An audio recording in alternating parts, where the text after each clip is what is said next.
All right. Good morning, everybody. Welcome. Today's presentation is entitled Take Me Out to the Ball Game. August 16th, 1922, New York Backrack Giants versus Chicago American Giants.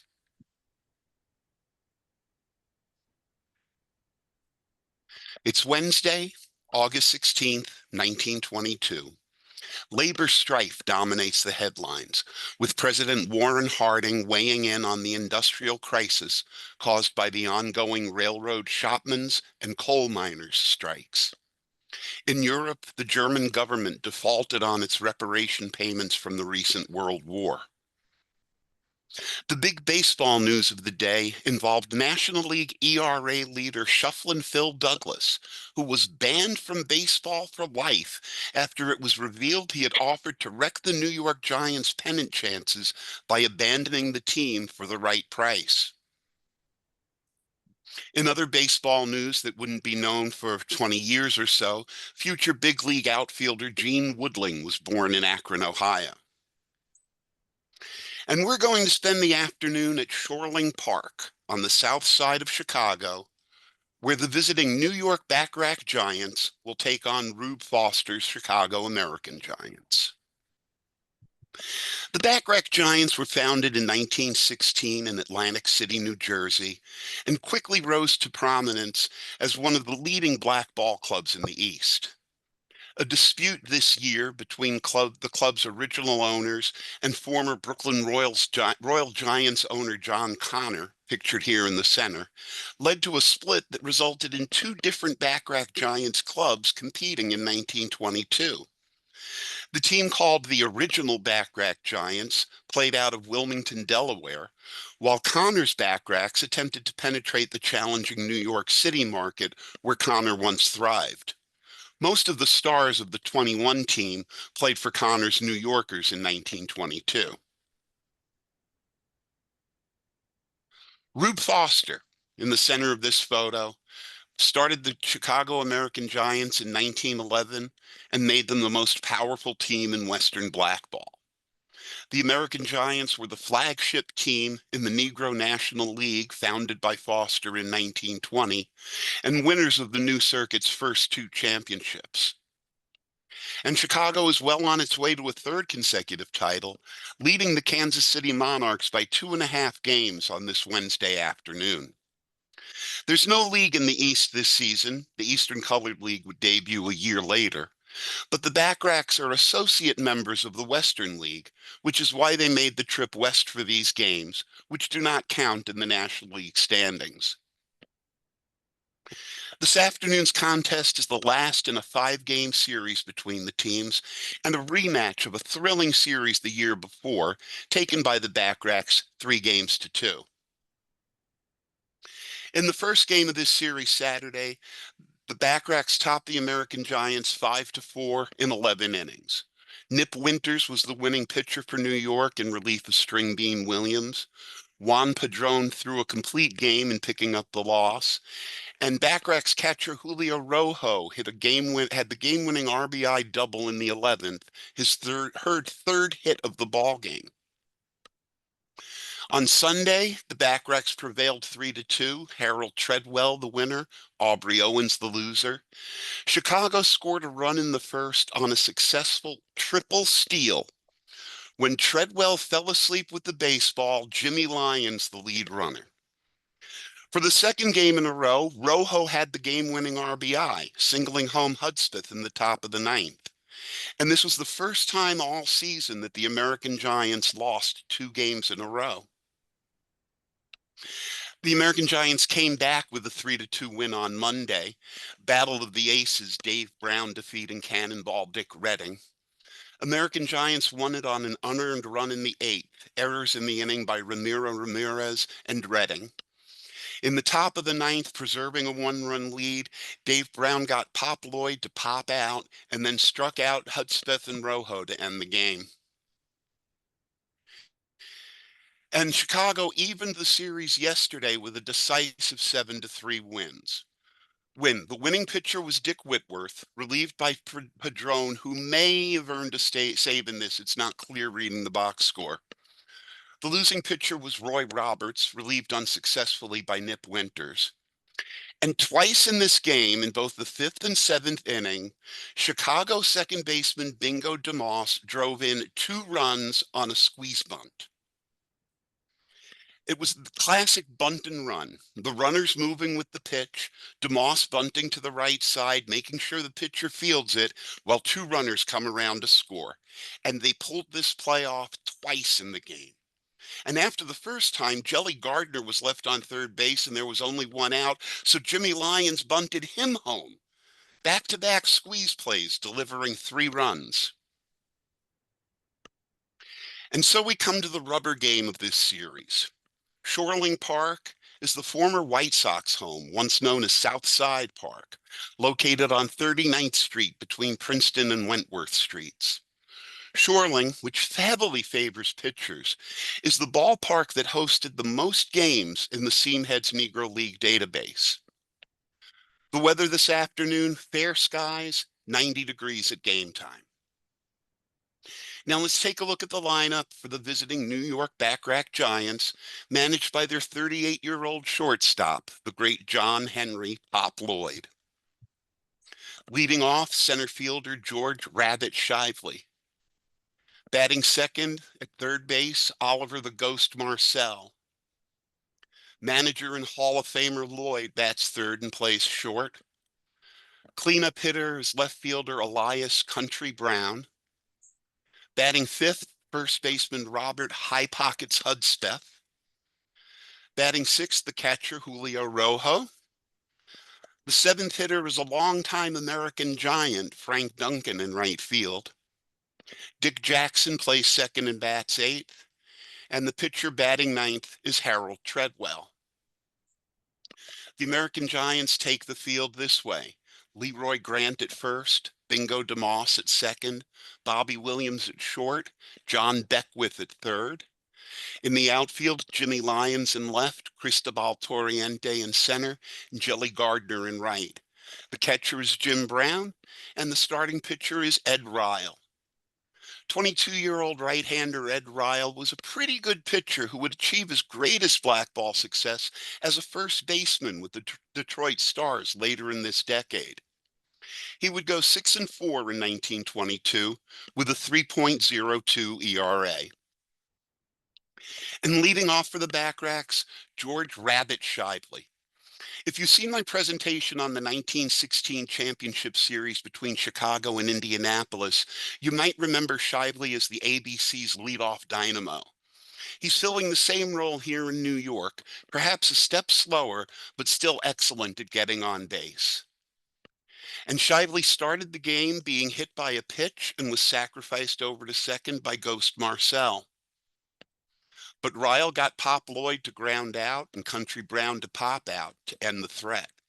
No runs, no hits, no errors, 1 left. We go to the bottom of the first, scoreless. The starting lineup for the American Giants, managed by the great Rube Foster. Leading off, right fielder Jelly Gardner. Bingo DeMoss plays second base and bats second. Jimmy Lyons is in left field batting third. Cleanup hitter is the switch-hitting catcher Jim Brown. Hall of Famer Cristobal Torriente plays center field and bats fifth. Shortstop Bobby Williams is hitting sixth. Third baseman John Beckwith bats seventh. Leroy Grant plays first and is hitting eighth. And the pitcher Ed Ryle bats ninth. The Backrack Giants line up with Robert Hudspeth at first, Dick Jackson at second, Pop Lloyd at short, Oliver Marcel at third, Country Brown in left, Rabbit Shively in center, and Frank Duncan in right, Julio Rojo catching, and on the mound, Harold Treadwell. 25-year-old Long Islander Harold Treadwell was a submarine-style hurler in his third season with the Backracks. He would go 4-9 on the year with a 4.34 ERA. And Treadwell retired the American Giants 1-2-3 in the first with strikeouts of DeMoss and Lyons. We have no score after 1. Robert Hudspeth led off the second with a single for the first hit of the ball game. One out later, Frank Duncan singled to give New York runners on first and second. After Dick Jackson fouled to the catcher, pitcher Treadwell lined a single to center. Center fielder Torriente's throw beat Hudspeth to the plate. The runner retreated to third, where he was tagged out by Beckwith. No runs, 3 hits, no errors, 2 left, still scoreless after 1.5. Treadwell started the second by fanning Jim Brown, his third consecutive strikeout. Then Cristobal Torriente singled. Cuban legend Cristobal Torriente, a member of both the U.S. and Cuban Baseball Halls of Fame, was 28 years old in 1922 and a 10-year veteran of big-time blackball. He's a left-handed hitter, a five-tool player, and one of the best hitters in baseball, black or white. He joined Foster's American Giants in 1919 after success with the Cuban Stars and J.L. Wilkinson's All-Nations team. With Torriente on first, Oliver Marcel made a great running catch of Bobby Williams' pop-up in Shoreling Park's vast foul territory for the second out. With John Beckwith at bat, Torriente stole second, but Treadwell picked up his fourth strikeout in 2 innings to retire Beckwith and end the threat. No runs, 1 hit, no errors, 1 left, scoreless after 2. Leadoff wizard Rabbit Shively started the third with a walk. But Marcel grounded into a 6-4-3 double play, Bobby Williams to Bingo DeMoss to Leroy Grant. And Pop Lloyd's grounder to DeMoss ended the inning. Second baseman Elwood Bingo DeMoss was George Shively's teammate on those 1916 Indianapolis ABCs, joining the American Giants a year later. His skills perfectly fit the Rube Foster brand of baseball. He was Gold Glove worthy at second base, a great base runner, rarely struck out, and as we've already seen, an expert bunter. Bottom of the third, the Backracks turned their own double play, 4-6-3, with Hudspeth's long stretch nipping the batter at first. High Pockets Hudspeth stood 6'4" and was famous, as Willie McCovey would be decades later, for seeming to stretch halfway across the diamond to receive throws from the infielders. And while he was nowhere near as good a hitter as McCovey, Hudspeth was one of the leading sluggers of his day. Ed Ryle retired the Backracks 1-2-3 in the fourth, his first spotless inning of the afternoon, keeping the contest scoreless. Bingo DeMoss led off the Chicago fourth with a walk. Jim Brown beat out what the newspapers described as a puny single, and the American Giants had runners on the corners with 1 out. With Torriente batting, Brown stole second. New York second baseman Jackson cut off the throw to make sure DeMoss stayed at third. Then Torriente drew the walk, and the bases were loaded. But Treadwell got Williams to foul out to the catcher, then fanned Beckwith for the second time. Chicago leaves them loaded in the fourth. No runs, 2 walks, a puny single, and 3 men left. We're finished with 4, still no score. New York's Frank Duncan led off the fifth with a base hit, and then Ryle was replaced on the mound by Dave Brown. Early hooks were pretty rare in the 1920s, but there's no mention of an injury in the game report, so the reason for Ryle's departure here is a bit of a mystery. Foster brought in his ace, Dave Brown, who won a complete game just 2 days earlier.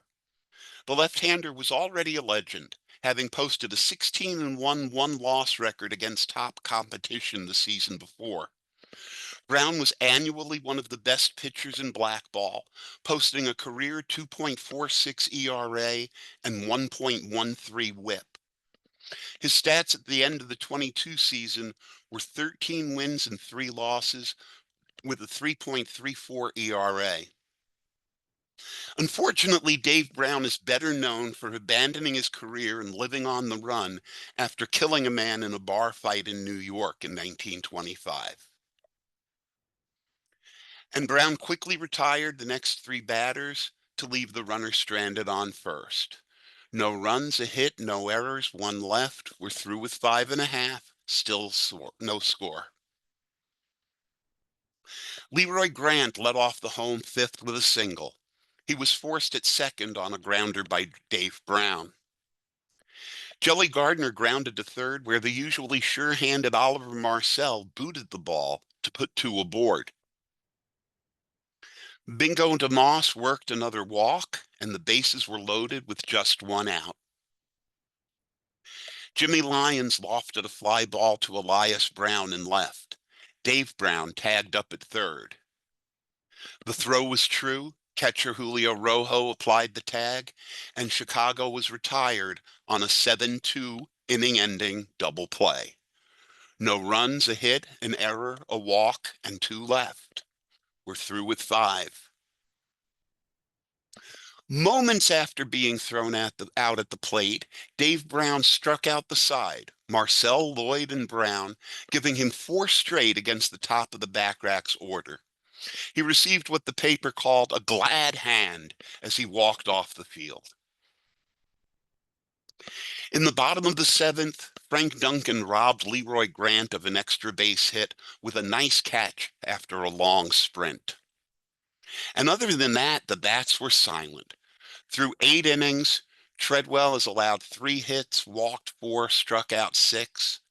Dave Brown's 4 innings have been hitless, 1 walk and 4 Ks, and Ed Ryle, of course, threw the first 4 shutout innings. And Dave Brown continued his dominance in the 9th, retiring Country Brown, Hudspeth, and Rojo in order. So we go to the bottom of the 9th, still scoreless in Chicago. Treadwell retired Torriente and Williams, but walked Beckwith to put the winning run on base. But with Grant batting, Beckwith was caught stealing second on a perfect throw from catcher Julio Rojo. Beckwith was spiked on the play at second and had to be helped off the field. 22-year-old John Beckwith joined Foster's American Giants after a breakout season in 1921 with the crosstown Chicago Giants. From the start of his career, Beckwith was one of blackball's greatest sluggers, but his 2 seasons under Rube Foster might be considered an uneasy truce.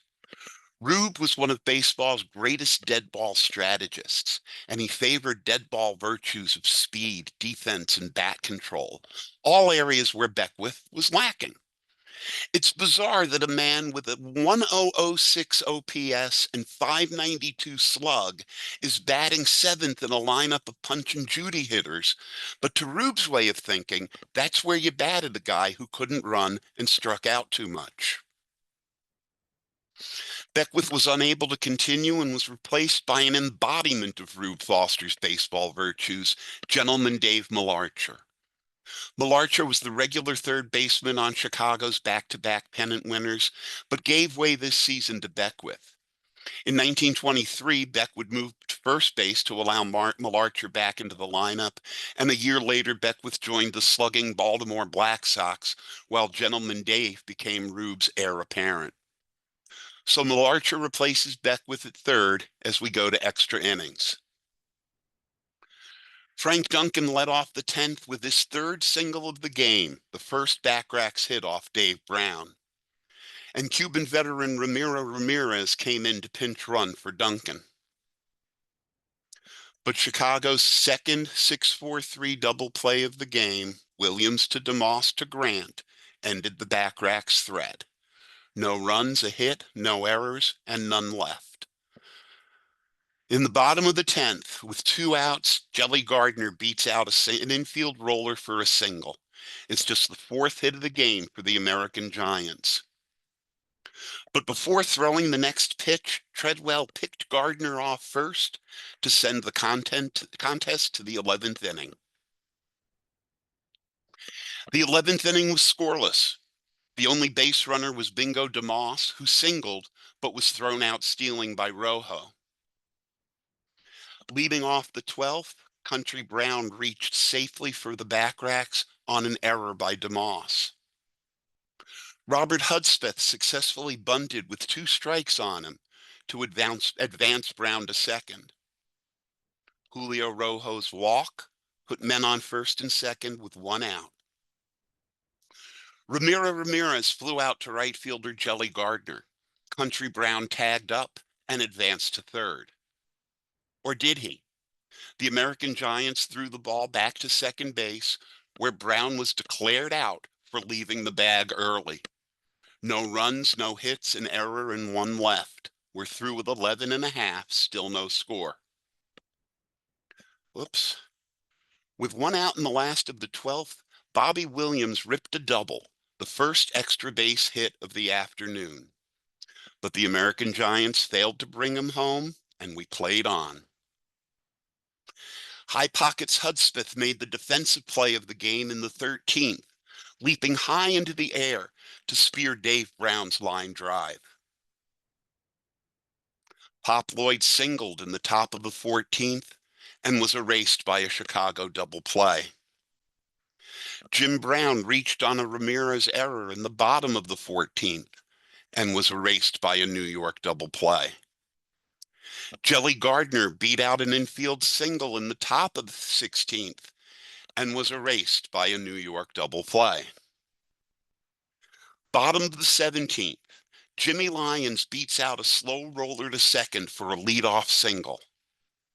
Jim Brown sacrificed to first, and Lyons moved into scoring position. With Torriente batting, Lyons thrilled the crowd by stealing third. The winning run was 90 feet away.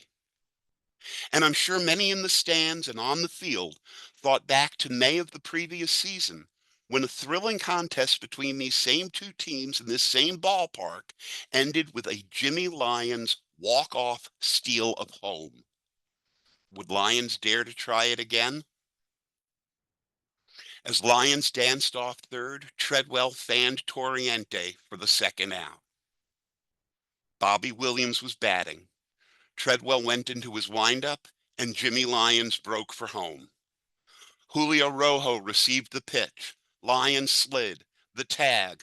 The call? Out at the plate. For Chicago, no runs, 1 hit, no errors, none left, and after 17 innings, we're still scoreless at Shoreling. High Pockets Hudspeth led off the top of the 18th for New York with a single to left field.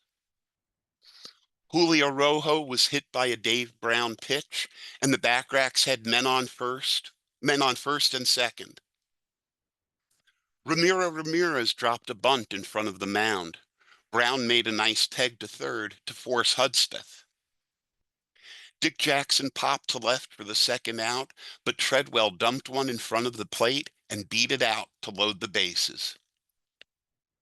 George Shively was the batter, and Dave Brown struck him out to leave the sacks loaded and the game scoreless. No runs, 2 hits, no errors, 3 men left on base. We're through with 17 and a half. It's still 0-0. And Treadwell set the American Giants down quietly in the bottom of the 18th. After the equivalent of 2 full scoreless games, Harold Treadwell, 18 innings pitched, 8 hits, no runs, walked 5, 12 strikeouts. Dave Brown has now pitched 14 innings, allowed 4 hits, 2 walks, and 10 strikeouts. Each side has pitched 2 shutouts, and yet the contest remains unresolved. Top of the 19th, Dave Brown retired Marcel, Lloyd, and Country Brown, 1-2-3. Jelly Gardner drew a walk to lead off the last of the 19th. A Bingo DeMoss hit by pitch moved the winning run into scoring position. Jimmy Lyons popped up a bunt attempt for the 1st out. With a 3-2 count on Jim Brown, the runners broke on a double steal. The pitch was a strike, Rojo's throw was perfect, and the American Giants retired on a strike him out, throw him out double play, the Backracks' 4th twin killing of the afternoon. No runs, no hits, no errors, and 1 left. We're through with 19. Top of the 20th, with one out, Julio Rojo singled to left. But Ramirez grounded into a 5-4-3 double play, Malarcher to DeMoss to Grant to retire the side, Chicago's fourth twin killing of the afternoon. Cristobal Torriente worked Treadwell for a walk to start the last of the 20th. Bobby Williams sacrificed Treadwell to Hudspeth as Torriente moved to second. And then Dave Malarcher lined a single to right, Torriente came around to score, and the ball game was mercifully over. For the American Giants, one run on one hit, no errors, and one left. And the final score after 20 innings of play for Chicago, one run, 9 hits, 2 errors, 10 left on base. For the Backracks, no runs, 9 hits, 2 errors, 10 left on base. The winning pitcher, Dave Brown, the hard luck loser, Harold Treadwell, and the time of the game, a crisp 3 hours and 38 minutes, which is 12 minutes quicker than it took the Red Sox to beat the Yankees in 9 innings in Game 6 of the 2004 ALCS. The pitchers, of course, were the big story. Harold Treadwell, 19 in the third innings, 9 hits, 1 run, walked 7, struck out 12, easily the greatest pitching performance of his rather nondescript 9-year career. Dave Brown, 16 innings, allowed only 5 hits, no runs, walked 2, struck out 10, on his way to a 13-3 season that might have won him the National League Cy Young Award had such a thing existed. And let's not forget about Ed Ryle, who mysteriously left the game after throwing 4 shutout innings. The story of this amazing game ran on the wire services and was picked up by newspapers coast to coast, an infrequent moment in the spotlight for Black baseball. My primary source for this presentation is a detailed article, box score, and complete play-by-play of the game, which ran in the August 28th Chicago Defender. And the source of all that information is Frank A. Young, better known as Fay Young, the legendary writer and sports editor of the Chicago Defender, and as we see in the box score, official scorer of this game. Fay Young's lead for the Defender article clearly stated what he thought about what he'd just seen. A baseball game that will go down in history as one of the greatest struggles ever played in this city, as well as one of the greatest games played anywhere, was staged at the American Giants Park Wednesday, August 16th, between the Backrack Giants of New York and the American Giants of Chicago, ending in a 1-0 victory for the Chicago team. Thank you, Fay, for documenting that history and allowing us to relive this remarkable ball game. I'd like to thank our collaborators, Lifeline Sports, Community Cup Classic, Panache 5, Cuyahoga County Public Library, the Partnership, and yours truly. With special thanks to our most valuable partner, Cuyahoga Arts and Culture.